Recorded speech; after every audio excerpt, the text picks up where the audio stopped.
Assalamualaikum warahmatullahi wabarakatuh. Perkenalkan, nama saya Andriansyah dari kelompok 22.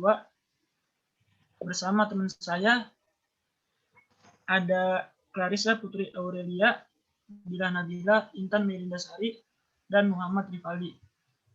Di sini kami akan mempresentasikan proyek yang kami buat, yaitu ada topik pembahasan yang akan kita bahas. Yang pertama, pengertian sistem informasi penggajian karyawan. Yang kedua, manfaat sistem informasi penggajian karyawan.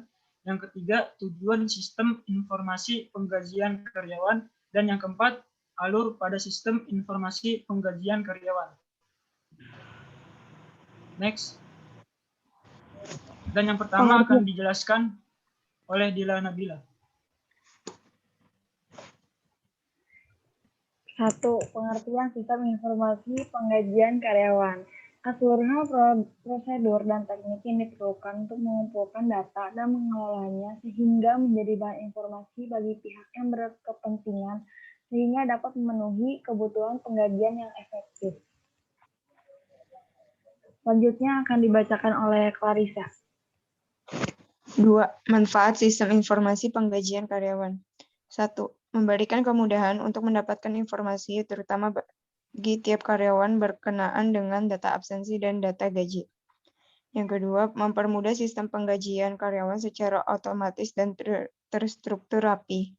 Yang ketiga, memberi kemudahan dalam proses perhitungan gaji karyawan tiap bulannya.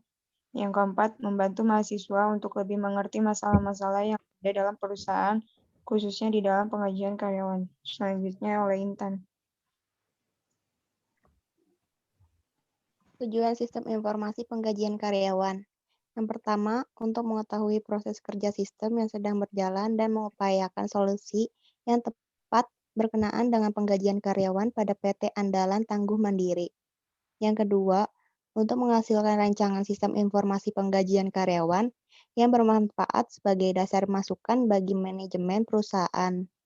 Yang ketiga, memudahkan dalam proses perhitungan pendapatan karyawan sesuai dengan data yang diperoleh. Yang keempat, menyusun suatu sistem informasi penggajian yang berbasis komputer secara sistematis, terstruktur, dan sesuai dengan kebutuhan perusahaan. Selanjutnya akan dilanjutkan oleh Rifaldi. Ini saya akan menjelaskan tentang alur pada sistem informasi penggajian karyawan. Di sini sistem informasi penggajian akan mengirim gaji langsung ke pemimpin, karyawan, dan staf keuangan.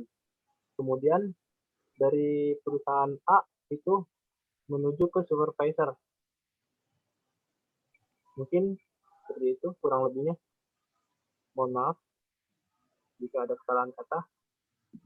Wassalamualaikum warahmatullahi wabarakatuh.